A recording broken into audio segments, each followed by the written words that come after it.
Fear No Evil. Chapter 11. Alternate Ending. Author's Notes. This takes place in an alternate universe where Izuku latently has his father's all-for-one quirk. The story starts when Flecked Turn comes to pick Izuku up from Japan at the end of Chapter 3. Flecked Turn hugged Izuku. "Our messiah, how have those irresponsible idiots let you get so damaged, The pain from Izuku's broken arm made his mind swirl around. Stripped of coherent thought, all that remained was his rage. He'd had it with the baby talk, the unwanted hugs, the face kisses. His brain screamed for him to struggle free of this bastard while his body refused to respond to any commands. The world dimmed. He clung grimly to consciousness like a man holding onto the edge of a cliff. Flecked was talking again, but Izuku could only understand a few words every sentence. He caught the tail end. "Whoever injured you will be in a great deal of trouble." Izuku remembered Botan taking the blame with the guards. What the hell would these monsters do to her? He begged desperately for his body to move. Slowly, his left arm reached up and grabbed Flecked's collar. "Don't," Izuku slurred. "Don't hurt her." In response to his rage came a need, and in response to the need came power. Izuku's palm flashed red. The blue color drained from Flecked's skin. The humming energy that saturated the air around him silenced. It took the cult leader a moment to notice, then he frowned and shuddered. He looked down at his colorless hands in horror. "What have you done? Give it back!" An animalistic snarl contorted his face. He lunged at Izuku, hands reaching for the boy's throat. A blast of light flung Flecked into a tree. The cult leader's now pale face had turned crimson with rage. He screamed, "Devil! How dare you pretend to be a chosen one!" He raised a fist, then seemed to think better of it. He backed away, hissing, "I'll return with my sacred guard and we will destroy you. We will murder your parents for the crime of giving birth to you. We will rip to pieces anyone who you love." The threat partly snapped Izuku out of his daze. He had to move. He had to stop this madman. When he desperately reached inside himself for the strength to stand, something else replied instead. With a ripping sound, a black tentacle emerged from his arm. Befuddled, Izuku stared at it. The whip gave a small wave in response. "It's a real devil!" Flecked screamed, his surprise betraying that he hadn't meant it the first time. Izuku tried to move the dark whip. It shot up, too high, then crashed into the ground, knocking down a tree. Izuku's vision spun and doubled. The whip grabbed Flecked by his ankle and lifted him upside down into the air. Flecked wailed, "It's impure! Get it off! Get it off! Get it off!" The whip waved Flecked around like a bait dangling at the end of a fishing line. He bounced off several trees. Izuku did not seem to be able to stop the whip, nor was he sure if he wanted to, except that Flecked's screaming was giving him a headache. Flecked's skull cracked against a branch. He slumped down, unconscious. The whip finally retreated. Slowly, Izuku stumbled to his feet. His broken arm hung limp at his side. His head felt odd and muzzy. A yawning emptiness filled him.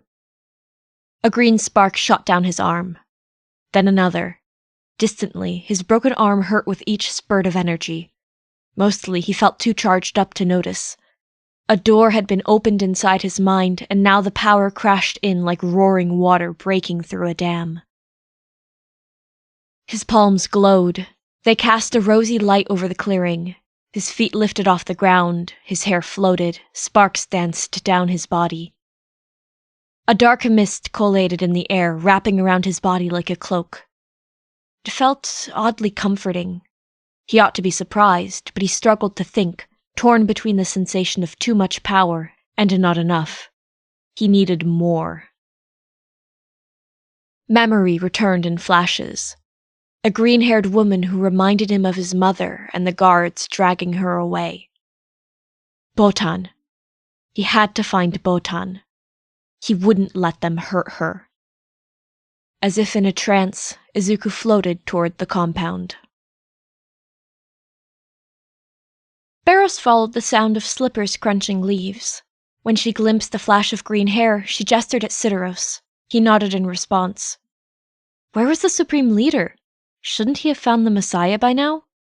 Barros was wary of undertaking such a momentous task as retrieving the Messiah herself. She didn't dare use her cursed power on one so blessed. She approached with her hands held open. Her gaze immediately fell on his broken arm. You're injured. Come with me, I'll help you. The Messiah's good hand shot out and grabbed her arm. Barros felt a tingle, then a strange emptiness. In her shock, she let him walk straight past her. His feet did not seem to be quite touching the ground. He grabbed Sideros next. The giant man collapsed to his knees. He seemed dazed. The Messiah kept walking, leaving a trail of blood. His legs stopped moving as he rose higher off the ground. Barros had to bring him back.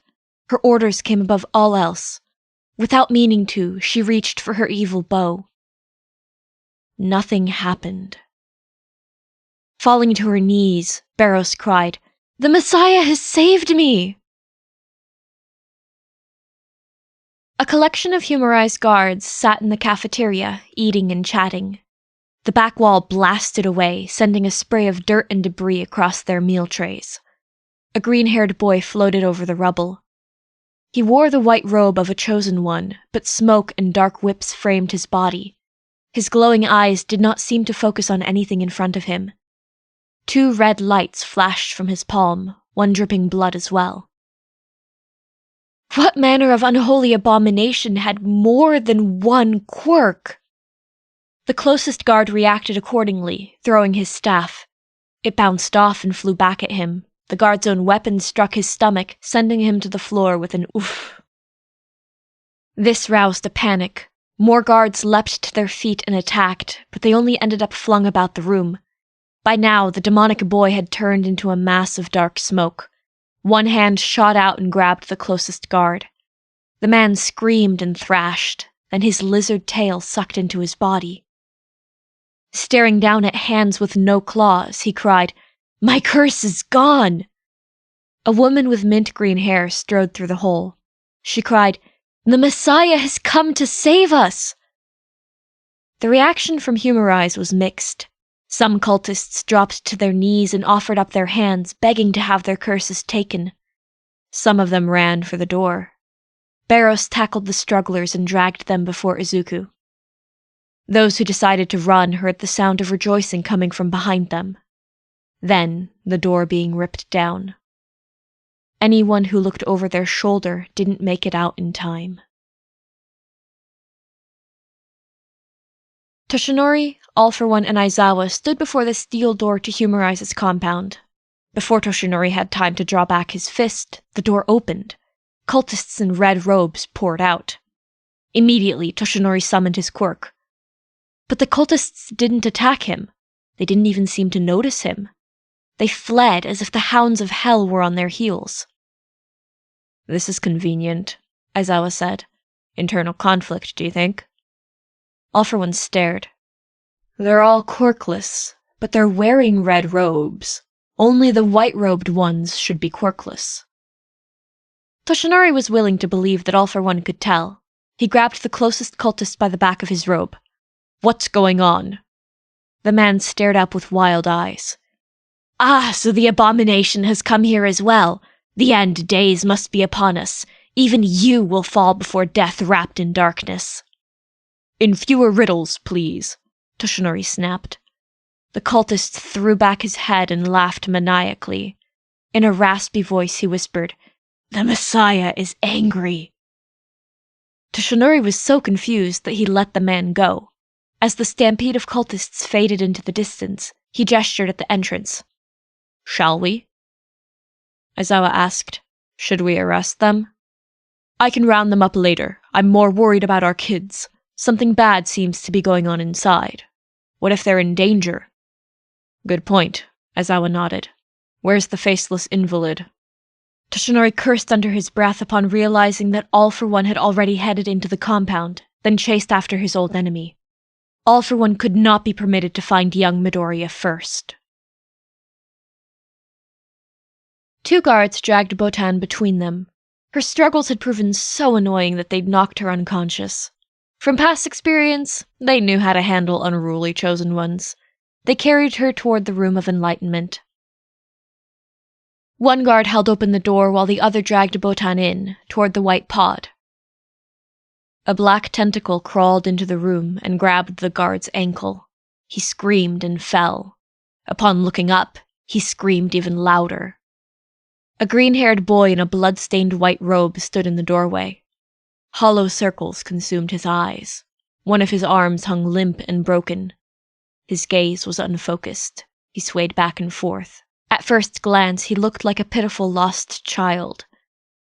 The 2 muscled Humarise guards dwarfed the young teen. Their biceps were thicker than his head. He wasn't even wearing shoes. But some primal instinct that prevented monkeys from sticking their hands into fire made both cultists' legs refuse to move. Red dripped from the palms of the boy's hands, a mixture of blood and something brighter.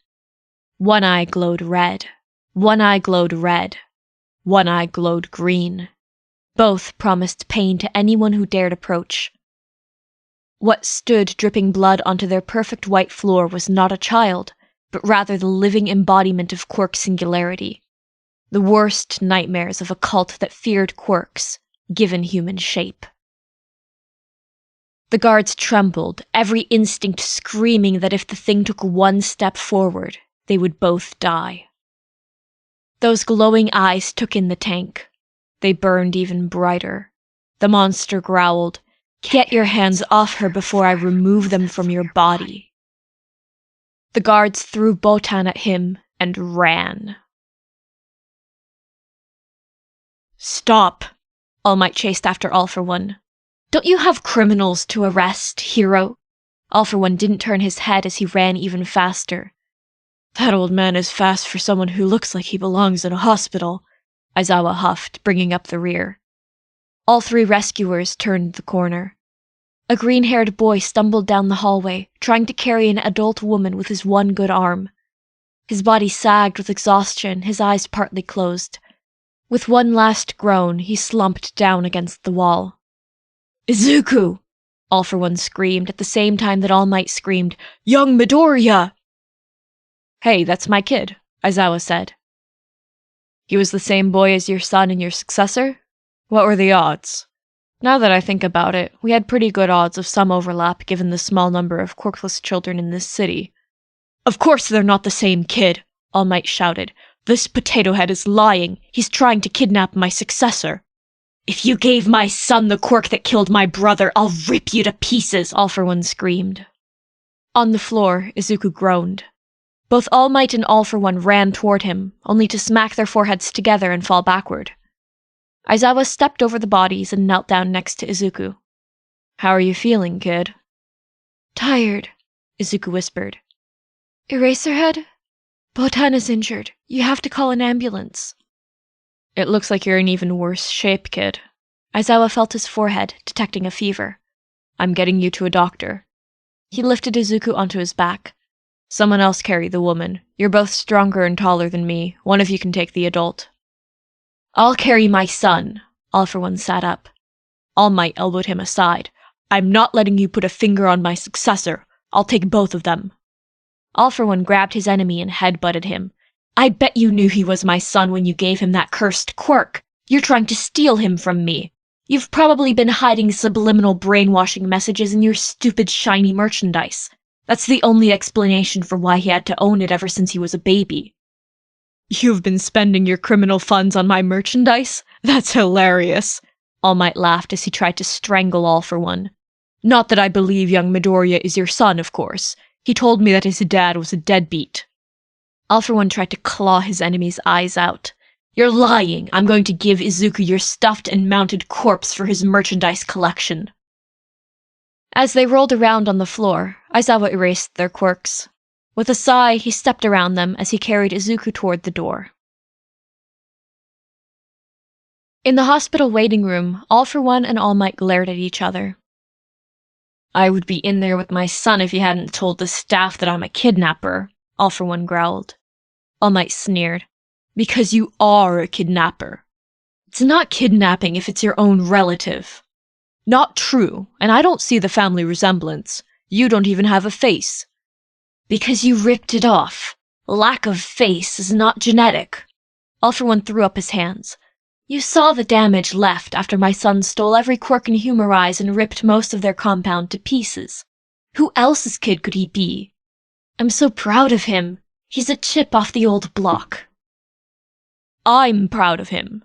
He's a fine young hero. All Might sneered. Clearly young Midoriya activated the quirks inside One For All. I recognize some of the powers of past users. Heh. Maybe One For All stockpiled a copy of your quirk when you held it. Or maybe One For All has started producing extra quirks over time. It's a very mysterious quirk. All For One stared. I'm having trouble telling if you're in denial or if you're just messing with me. Inko Midoriya pushed open the door. Her face was flushed from running. All Might? You called me? Where's Izuku? All For One leapt to his feet. Dear, tell the staff that I'm Izuku's father so that they'll let me see him. Inko stared at him. Her eyes grew colder with each millisecond. I've never seen this man before in my life. All For One paled. My darling Inko, you can't mean that. Surely you're not angry just because I missed... He glanced down at his phone. 86 calls from you. Inko raised her chin. Even the worst husband ever wouldn't have found my son and not even bothered to tell me where he is. I can't imagine even the biggest scum liar who turned out to be a villain failing to send his wife one text message that his son had been rescued before All Might contacted her instead. Therefore, I can only conclude that you must be a total stranger. The brief flash of surprise on All Might's face revealed that he had, in fact, been just messing with All For One. Then it smoothed away, replaced by a triumphant grin. What a shame, ma'am. Your husband has gone mysteriously missing. I'd be happy to step up as a father figure for young Midoriya. I think that's what everyone deserves, Inko said sweetly. Shall I evict this imposter? All Might asked. All For One's expression turned maniac. If you want to lose the rest of your internal organs so badly, then you're in the perfect place to donate them. When reason fails me, there's always vaulting. He lunged. Lying in the hospital bed, Izuku stirred and groaned. What's that noise? Another thump came from below. Don't worry about it, Aizawa said. Thank you for saving me. Botan is safe in the neighboring hospital room. I was very impressed with your natural heroism. Are you interested in attending UA? Izuku gasped. Oh yes, it's been my dream since I was a child. Then I'd like to recommend you. You deserve a lucky break, kid. Especially considering everything else you have to deal with. Everything else? Izuku winced. That sounds ominous. Forget I said anything. Just focus on getting better. As screams and wood ripping came from downstairs, Aizawa rose. His eye twitched. Excuse me, I have some overgrown children I need to deal with.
The end. Omake time. Omake, the dad's feelings on this AU. All for one. That's my boy. All Might. Excuse me? That's my boy. Aizawa. The poor kid caught between these two will need so much therapy. Wait. Will I have to hold parent-teacher conferences with both All for One and All Might? Maybe I'm the one who needs therapy. Omake, if All Might and All for One didn't blurt out the big reveal. All for One. Look, we found a child.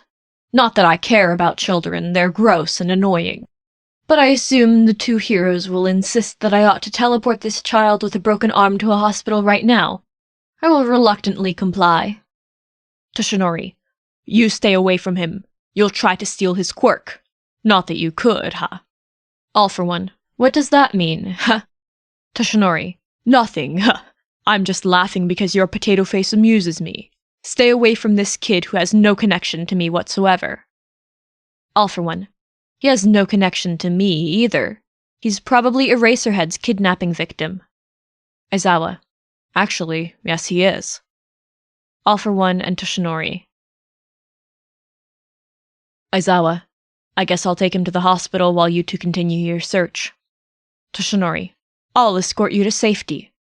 All for One. No, you need to arrest these cultists. I'll escort the unnamed child to safety. Toshinori. As if I'd trust a villain like you to escort a hero and a child completely uninvolved with either of us. Aizawa. So he's the kid you two were both looking for too, huh? What a small world. Leaves before All for One and All Might recover from the shock. Omake. All for One competes with his arch-nemesis in denial. Toshinori. You're lying about young Midoriya being your son. All for One. Oh yeah? Maybe you're lying about Izuku being your successor. Toshinori. He has one for all. All for One. Maybe he stole it from your real successor. Yep, that's my boy. Toshinori. It can't be stolen. You know this. You've tried. All for One. Maybe I secretly sent my son to pretend to be a quirkless boy, suck up to you, and convince you to give him your quirk so he could bring it back to me. Toshinori.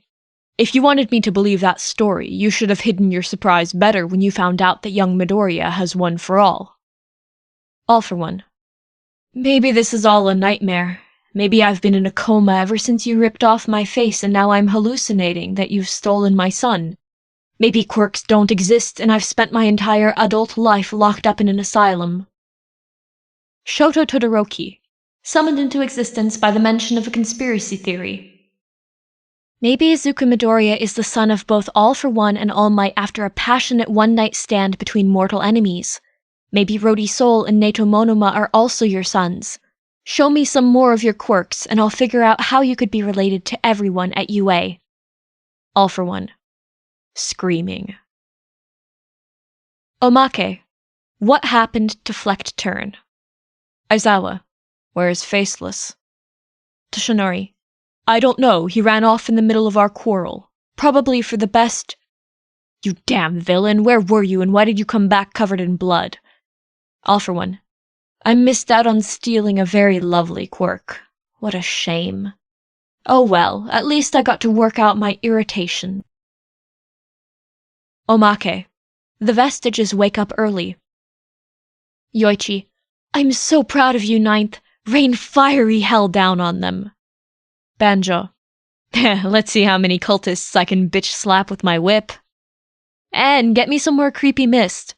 N. I'm on it, senpai. Second.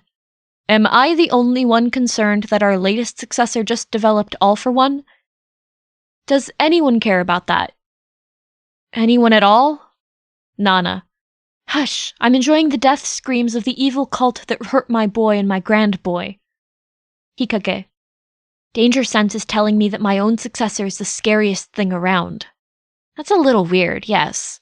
On the other hand, I suspect All for One will be even less thrilled about this situation than us. That gives me the warm fuzzies. Third. I'm equally freaked out about him. Jerks his head at Yoichi, who's floating in the air with glowing eyes. Someone tell him to tone it down a notch before he rips this place to pieces. The floor is starting to decay. Yoichi. It's a float tank. I hate float tanks. Smash it to pieces, Ninth. Leave not a single particle of dust behind. Yes, burn everything. I just woke up, I haven't had my coffee, and I'm in the mood for a massacre. Third. Later, you're the one who decided to stick your dick in Crazy. You deal with him. Second. I don't like how you're talking about the love of my life. Cups his hands to his mouth to shout. You're doing great, babe! Your murderousness turns me on! The end. Author's notes. It's a fun but much shorter story. In the universe where Izuku steals Flecht's quirk, he needs to escape the cult right away or the lying pack of hypocrites will murder him. Flecht Turn should be happy that he lost his quirk based on all his complaining, but deep down he relies on the power. Fortunately, for a feral Izuku jacked up on All for One, curb-stomping Humarise is not a problem. All for One must be so proud, and also annoyed that he missed out on stealing Flecht Turn's quirk yet again. Thank you to everyone for reading, and I look forward to sharing my next story. A special thank you to Captain Unmarvelous and The Wandering Cat for creating a TV Tropes page for Fear No Evil, at the link which is posted in the notes. It makes me very happy that you created such a detailed page. The perfect way to celebrate the end of this fic is with more fan art. Many thanks to Literate Squirrel for the following 2 drawings and the meme about Golden Child Izuku, also posted on Tumblr with the links in the notes. All for One attempting to adopt unwilling black cat Aizawa is wonderfully hilarious. The cat filter has me in stitches. The funniest part? The more favoritism Aizawa shows for his new golden child who saved him from cult kidnapping, the more All for One showers him with unwanted attention. This concerns All Might, who insists on sticking close to Aizawa in order to protect him, thus leading to the final fan art from Chaotic Deer, where All Might and All for One fight over their best friend.